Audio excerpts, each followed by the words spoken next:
All right, good afternoon, good morning, or good evening, depending upon where you are in the world, and welcome to today's DevOps.com webinar.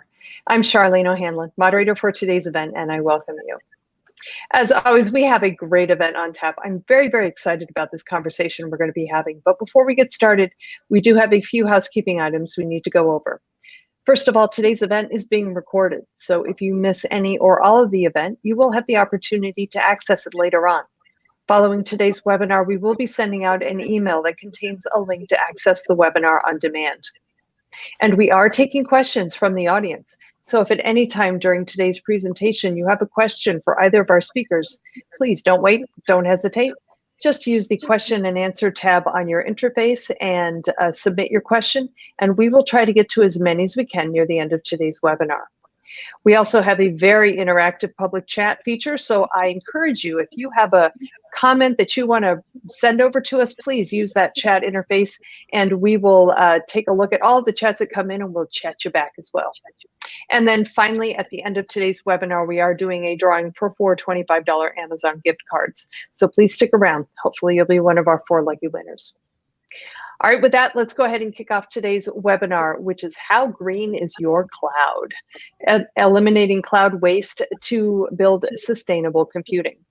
Our speakers today are Asim Razzaq, who is the founder and CEO of Yotascale, and Timothy Chou, who is a board member, lecturer at Stanford Cloud Computing. Gentlemen, thank you so much for joining me today. I do appreciate your being here. Thank you, Charlene. You bet. Asim, I know that you were going to be kicking off the conversation. I'm going to take myself off camera and put myself on mute. We do have a couple polling questions, so I want to make sure that the audience knows about that. I'll come off mute when we get to the polling questions, but until then, I'll be on the backside. All right. Thank you, Charlene. And thank you, everybody, for joining. Just fair warning that this is going to be a conversational webinar, so we are not going to bore you with a bunch of slides. I always love talking to Tim, getting his perspective. And we'll get into intros here shortly, but this is a topic that's near and dear to my heart, having built cloud infrastructure for a number of years. And one of the key things that I can offer you at the outset is that if you have anything to do with building digital infrastructure, building applications in the on-prem, in the data center, or in the public cloud, you have an extremely important role to play with respect to the health of the planet. And a lot of people don't realize that. I was one of those people not too long ago, that there's a lot that can be done as digital infrastructure starts becoming the smokestack of the modern era. So lots to cover here in terms of how you can make this a greener planet with respect to your day-to-day job.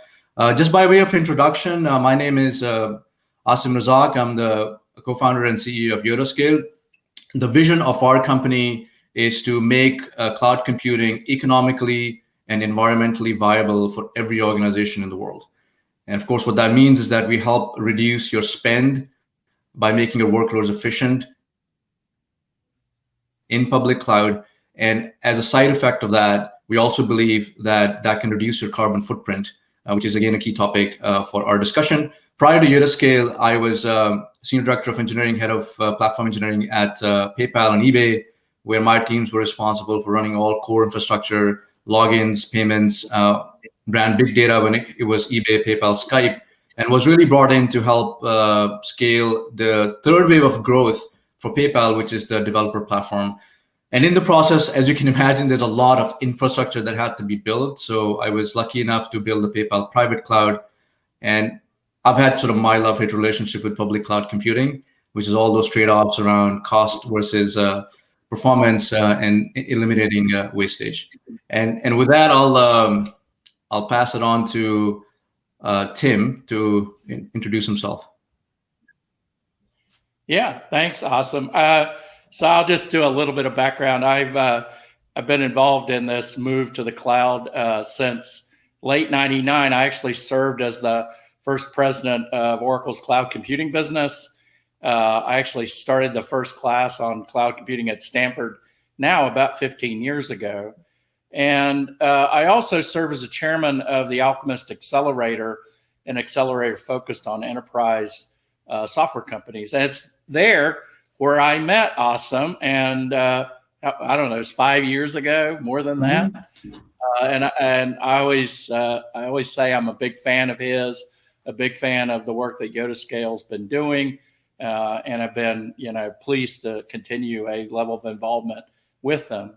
I thought I'd start out the conversation with something. I know, Asim, you were just at the Green Data Summit that is hosted by Al Gore's Generations Investment Fund. For those of you who don't know about that, Generations is actually a very early investment fund that focused on this whole thing called ESG. And so, Asim, I have a bunch of questions to throw at you about your being there. Like, who else was on the panel? Why did they invite you? And what the heck does ESG mean? So great questions, Tim. Yeah, I was pretty privileged to be a part of this pretty exclusive panel discussion, and they had a number of thought leaders from across many different sectors. So as an example, we had Sanjay Porter, who is managing director for sustainability innovation at Accenture, because that topic is pretty front and center for a lot of consulting companies this day and age. We had Professor Eric Massanet, who is chair of sustainability emerging tech at UC Santa Barbara. And in addition to that, we had thought leaders from basically every part of the tech stack, if you will. They were innovators that were looking at a lot more efficient hardware. There were companies like Yotascale that are looking at the software layer, and there were folks who are focused a lot more on moving workloads from the data center and into public cloud. Because one of the key stats is that in general, public cloud computing tends to be more green than the data center part of it. Now, of course, we know that there can be a lot more wastage in public cloud as a result of all of the factors that we might talk about here shortly. And as you know, ESG, as you mentioned, is an increasingly important topic that is becoming a point of discussion in a lot of boardrooms in the investor community. And what it really stands for is environmental, social, and corporate governance criteria. And the environmental part is really what we're focused on today, which is how do you have a lesser carbon footprint across the board? Not just your digital infrastructure, but the buildings that you have. Just every company has a responsibility towards that. The social part of it is around a number of things: employee happiness, human rights, track record, fair wage. And then the governance part, to me, is corporate structure, but also cuts across the environmental and the social parts. Like, how do you structure the governance of the company around the fact that the social, the environmental pieces, they're aligned really well together. And there is a lot of funds out there that are basically gauging companies on how well they are doing on ESG. So, there's a lot more investment, and even we're starting to see some of it in the public markets, that if you are doing better on ESG, your stock is going to do better as a result. So that's what ESG stands for. I'll be very curious with respect to our audience to see how many people have heard of ESG and if their companies have that initiative top of mind or not. So Charlene, if you would be kind enough to launch that poll, would love to see that.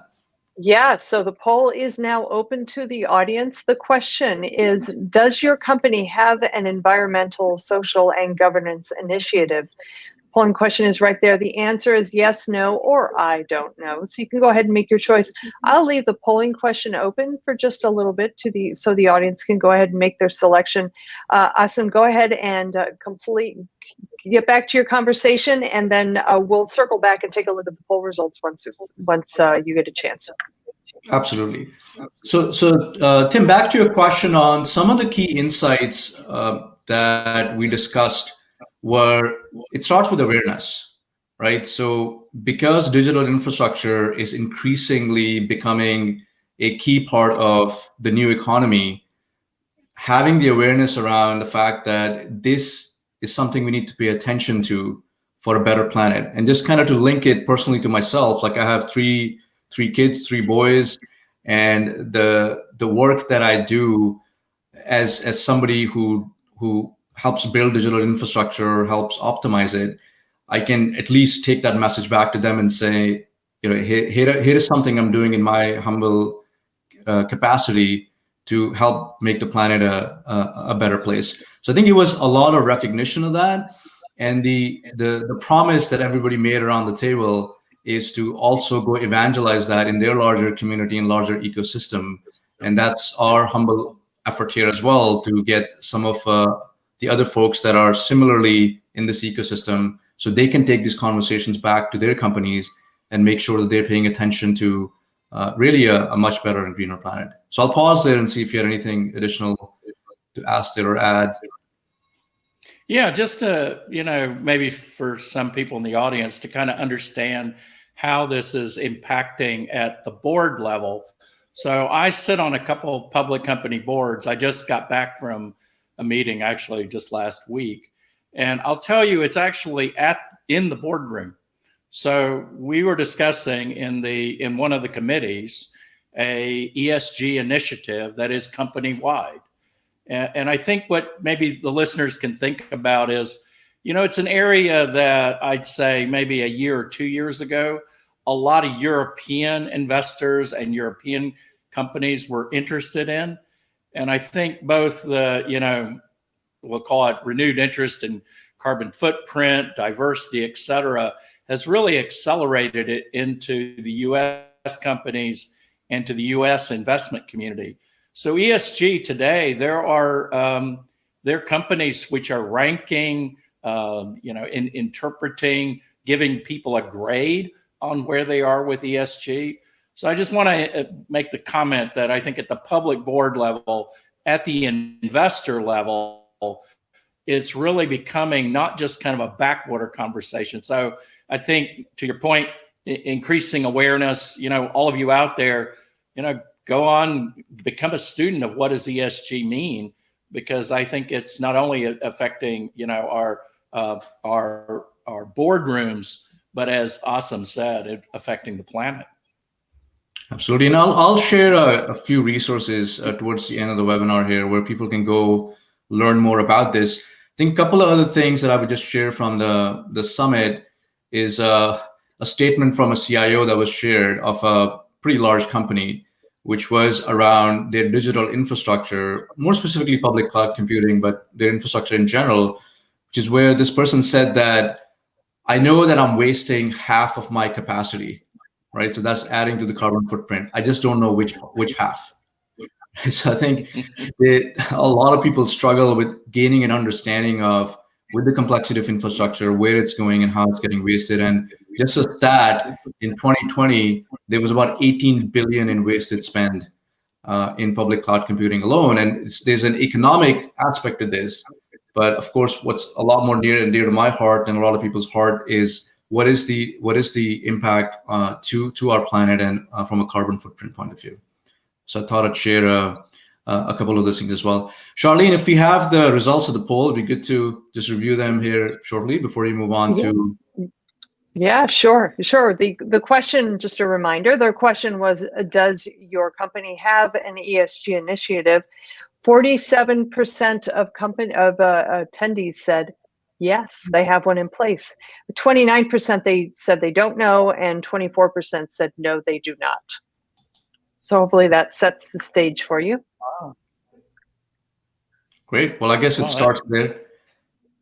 Go ahead, Tim. Yeah, that's impressive. Hey, Asim, just since that's actually, if I was going to guess a number, larger than the number I would have guessed. So, so let dive in here. I mean, the E in ESG is about environment, and I think a lot of us, we would think about that as, oh, you're talking about Exxon, or you're talking about a company that has, the smokestacks, manufacturing companies. They need to worry about the E in ESG. So what does cloud computing have to do with this? Why do I care about the E in ESG? Yeah, we care about this because it's a little bit behind the scenes now. So there is a stat around a server has the same carbon footprint as an employee. So that means in a given year, if the server was running and you had an employee at a company, then they would have a similar carbon footprint. Okay, my apologies about not switching off my phone. Speaking of digital infrastructure. So just kind of answering that question, it used to be the case a few years ago, let's say 10, 15 years ago, that ratio, even for a highly tech savvy company, would be somewhere on average 1-to-1. So your digital infrastructure is producing a similar carbon footprint as your employees are. And I think today we have a number of companies that ratio is 100-to-1, 100 servers to a single employee. It could be in some cases 1,000-to-1. And so I think we need to start thinking about not in terms of like an Exxon and the chimneys that we see and the industrial complex that we see, but also what's the hidden cost, the stuff that is in the cloud, the ratio of employee to server. I think that is going to be an increasingly very important metric for a number of companies to think about. It's a proxy metric. And also further understanding the how much of that is from renewable energy, because different companies are at a different stage of ensuring how much of that capacity is renewable and how much is not. So I think that's where, you know, the chimney that you see and now that becoming the digital smokestack for a lot of tech savvy companies, that's where this new concept needs to emerge. Yeah, absolutely. Absolutely. I think that just one of the interesting things about that number, 1-to-1, 10-to-1, 100-to-1, is that really almost is an interesting metric of how digitally transformed your business is. And I think you have a polling question, don't you? Yes. And I think it'd be good to see if the folks on the call, they know for their own company how many servers per employee that their company has, because that is an important metric to keep in mind. So Charlene, if you don't mind. Yeah, that polling question is already out there. So yay. So the question is, how many servers or instances do you have per employee? So you can choose from 1, 10, 100, or I don't know. So go ahead and make your choice. Again, as with the other polling question, I'll leave this open so you guys can continue your conversation, and then we'll circle back and take a look at the poll results.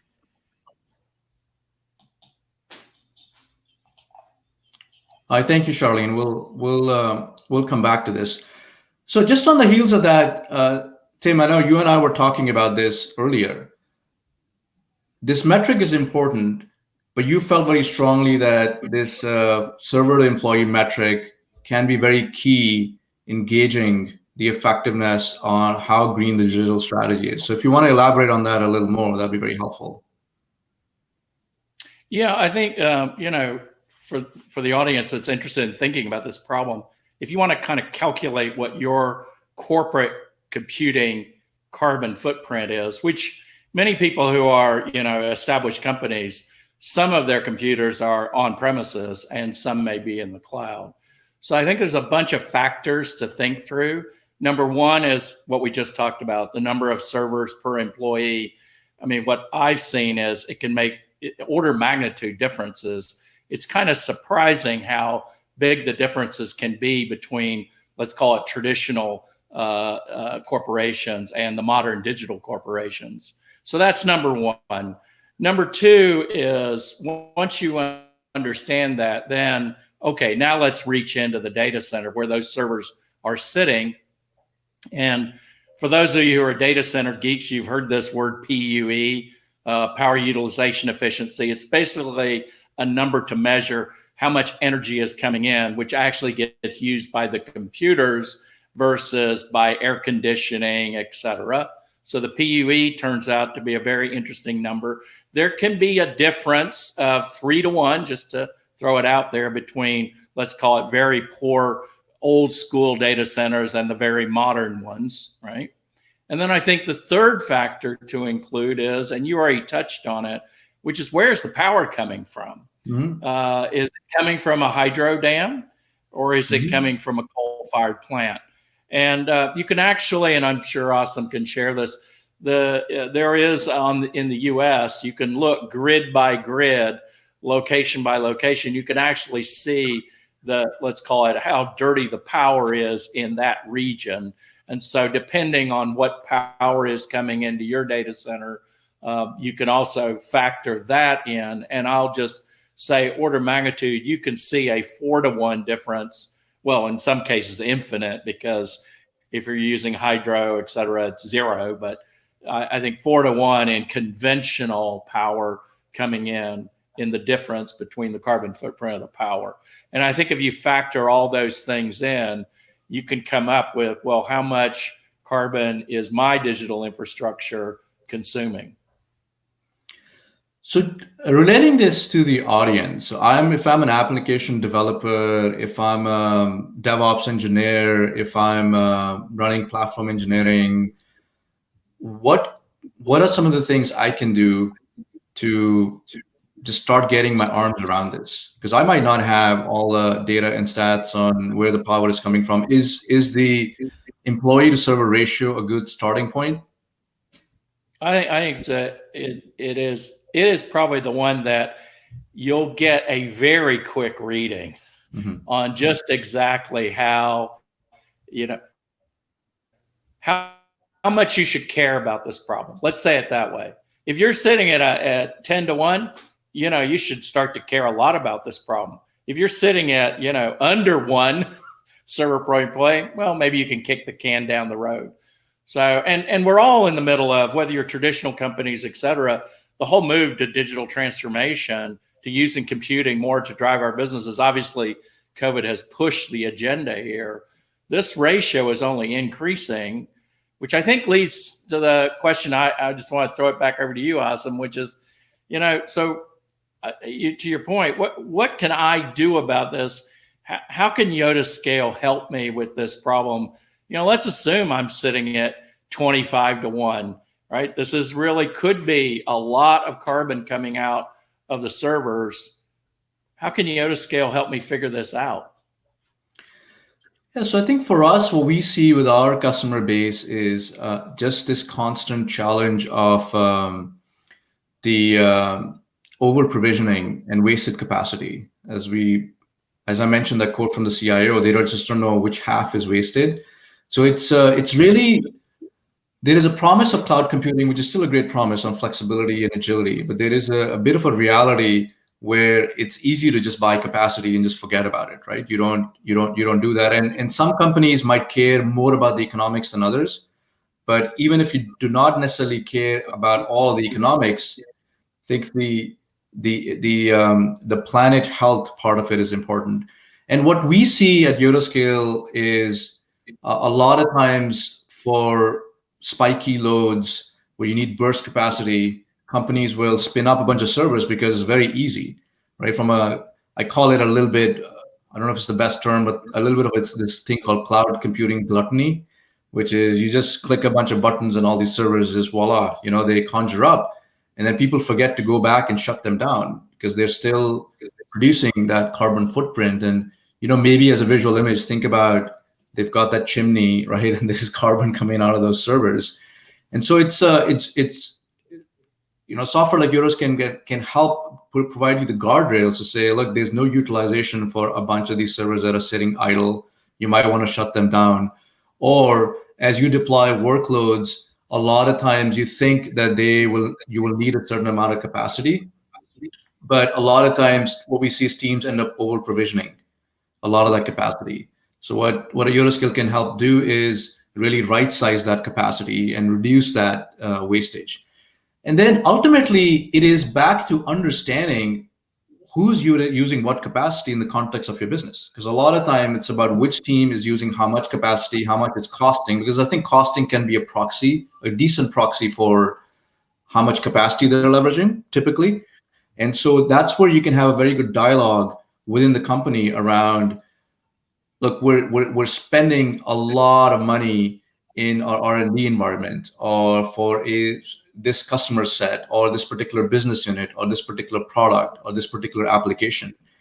And literally, we found scenarios where once that awareness and visibility was there, teams were able to self-regulate.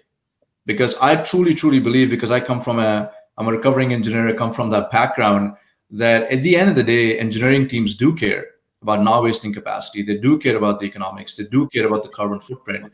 But once they're armed with that data and they see, okay, I reserved a bunch of this capacity, I'm only utilizing a small portion of it, they will take action. There will be a behavior change. So I think that's where we've seen connecting the dots back to the bottom line, which is the health of the planet and also the health of the business. I think both of them, what I love about this is that they're both aligned. It's not about profits versus sustainability, right? It is the sustainability actually will lead to more profits as well. And I think those trade-offs then become easier for people to make. We can pause here and ask Charlene on what the results were from our last poll. Absolutely. So the polling question was, how many servers or instances do you have per employee? The majority, more than half, 59% said they don't know. And then 29% said 1, and 12% said 100. So there was no in between. There was either 1 or 100. So wow. There you go. So that's I think those results are kind of interesting, actually. Well, there is a huge call to action right there for the 60% of the audience to go help figure that out. If you're not part of the cloud ops team or the cloud engineering team or the central team, I mean, you can easily ask that question and make that determination, if you will. Tim, any comment on that? Can I just let me just make a comment? For a while, I was just kind of doing this with companies just out of curiosity. And my comment to people is, you don't have to be very exact about this. Like people will say, well, you tell me cores are in there or anything. If you just get rough numbers and, rough numbers employees, rough number of servers, as we just heard, the differences can go from 1 to 1 to 100 to 1. And I think that is, it really opens your eyes. So I don't think you have to make your computation that exact to get an idea of where your company, your enterprise sits is my comment. These numbers are big differences. And to put it in context, one more stat that I would throw out there is that in the next 3 years, we're gearing up to produce more data that has ever been produced in the entire human history. Think about it for a second and pause. Because that data is not just going to sit idle and be stored. There'll be machine learning models, there'll be analytics, there'll be a huge amount of compute that is going to be in play to do a lot of things with that data. So the time is now. This isn't a problem of the future. This is a problem of the now, and the steps that we take incrementally now, starting with awareness, are going to have a lot of fruits that we can bear down the road. All right.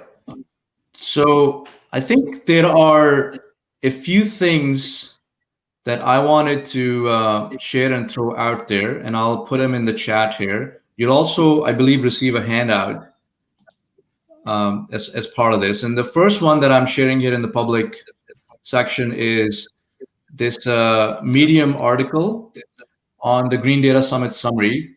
And this will just give you all the key points that were discussed and why this is such an important and critical point of discussion. The second one is a nice primer from ThoughtWorks on the importance of green cloud, what it means.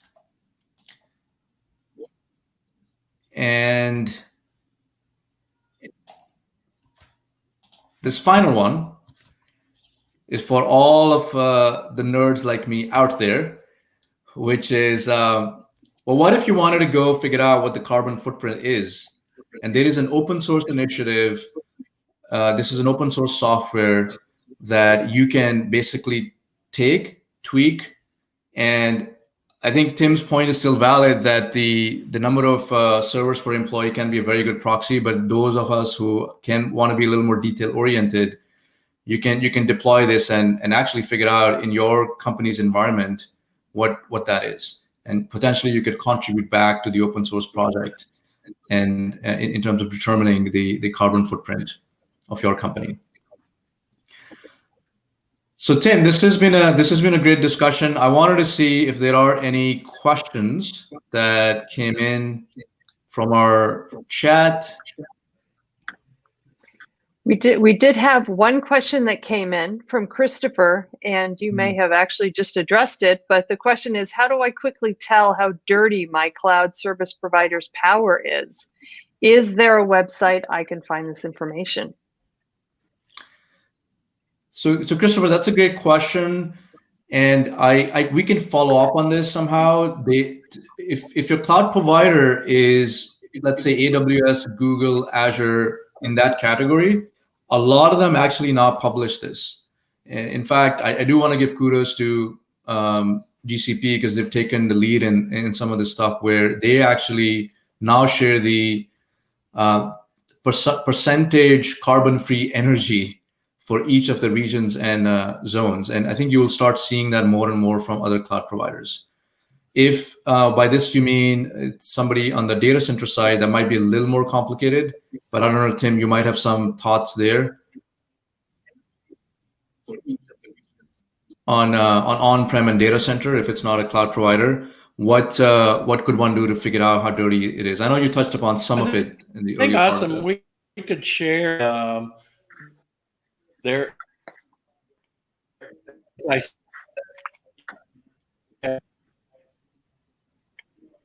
Yeah, I think we could share. There is a of the and I think you can share that. I don't have it off the top of my head, but if Christopher's we can follow up or whatever, we can follow up on that. But yeah, definitely for public. Absolutely. Got it. Definitely for the public cloud providers, there's a lot of information out there that we can follow up on. Excellent. All right. We did get another question. Jono is asking, software vendors are all peddling big data solutions. Is the value of these solutions worth the environmental impact of collecting, transmitting, and storing that data?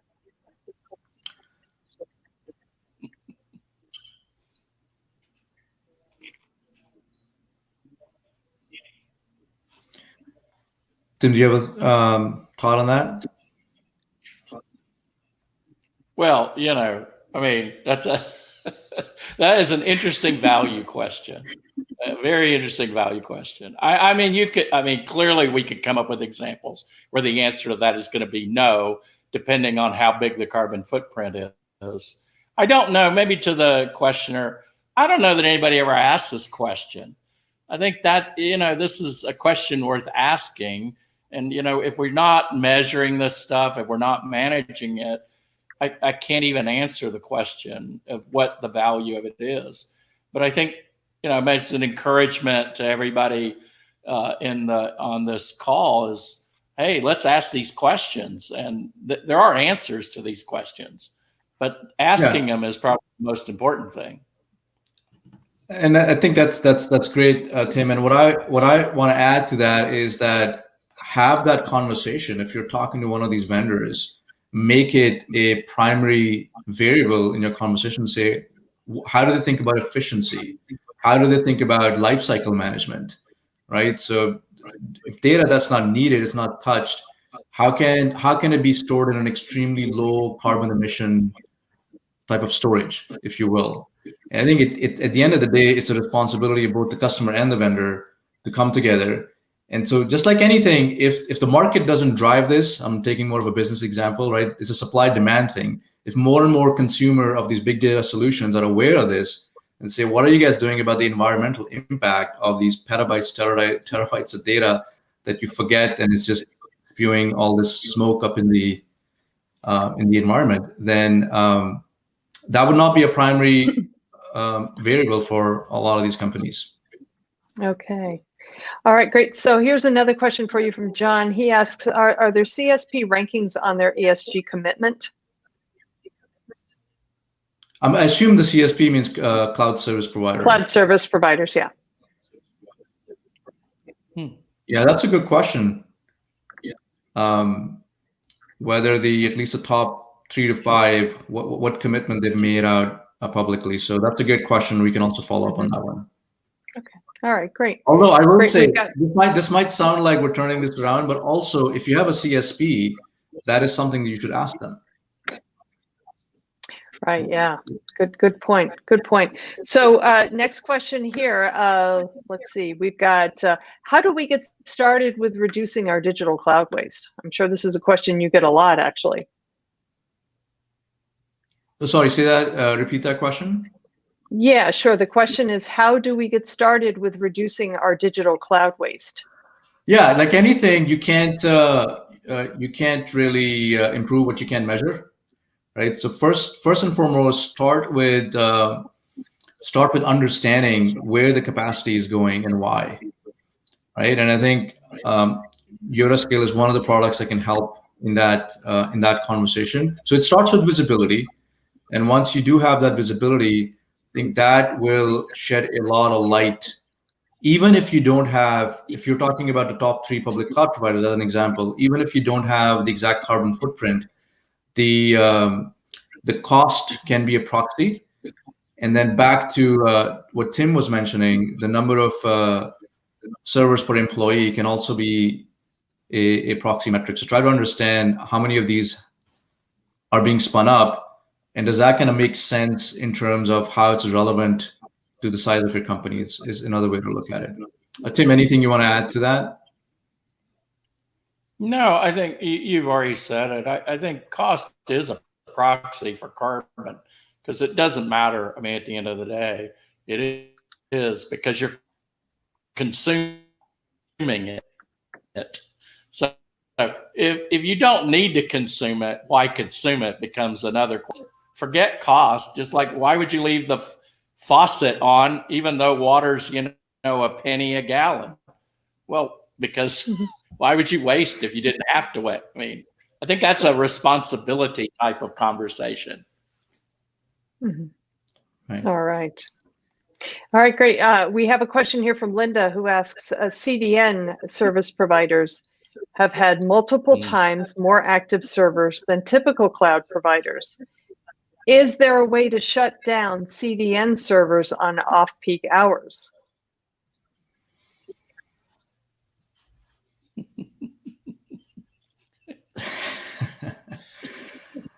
Yeah, so I'll just give my perspective on it, having been in infrastructure. It's a trade-off cost. So I'll just go back to the first principle, which is, why do a lot of teams over provision capacity? Why? Because it is, at least today, the way things stand is that you'll get into a lot of trouble if your service is down, and you will get into a little bit of trouble if it costs a little more, right? I think that's sort of the trade-off part of it.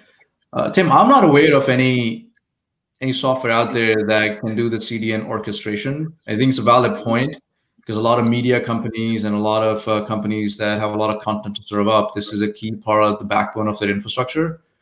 I don't know if you have any thoughts around. Yeah, I was going to make two comments. One, you could look at that question as a differential pricing question, meaning, hey, I use it from 8 in the morning to 8 in the evening, but I don't use from 8 in the evening till the next day. So why do you charge me, I don't know, $100 all 24 hours?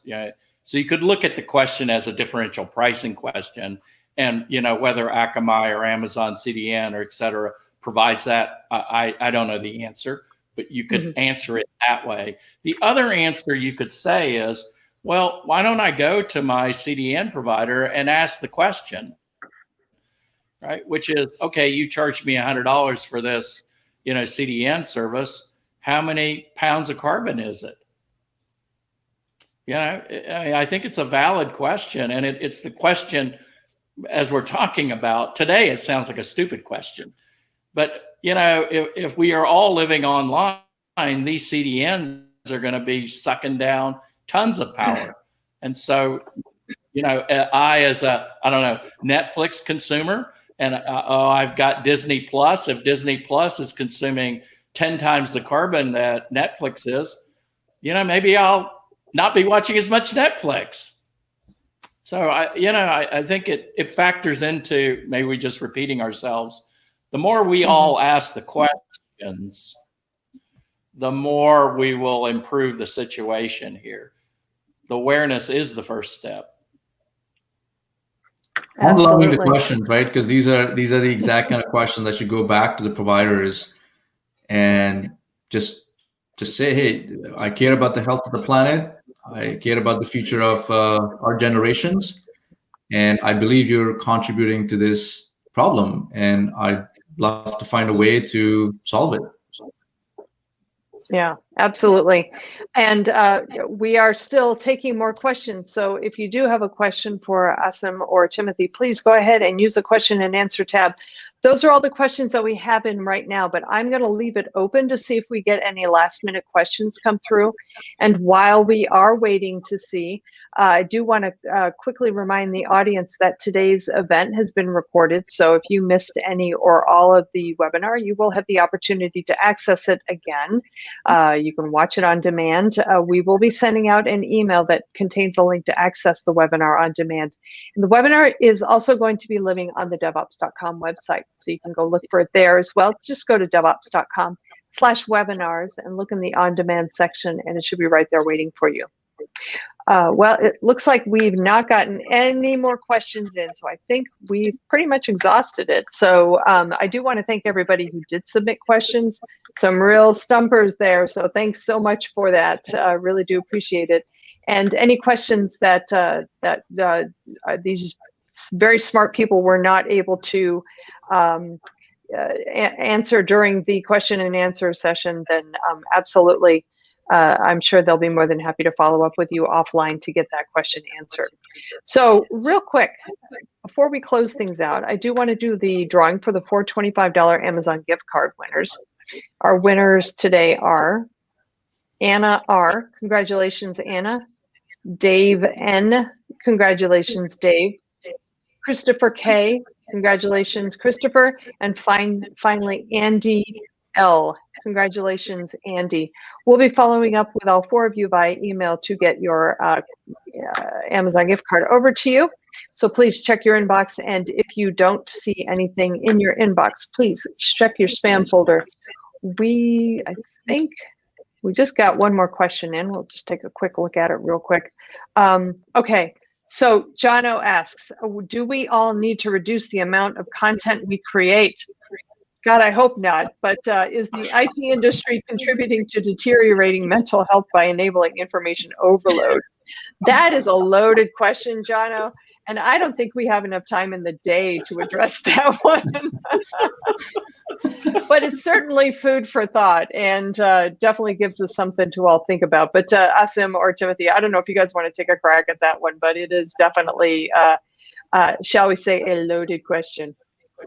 I mean, I don't think anybody is going to disagree that we live in time, and this is a very different topic, right? That in times where there is a lot of information overload, right? And perhaps part of what's being suggested here is that maybe that also leads to the carbon footprint and all that's happening. So I would simply say yes and yes.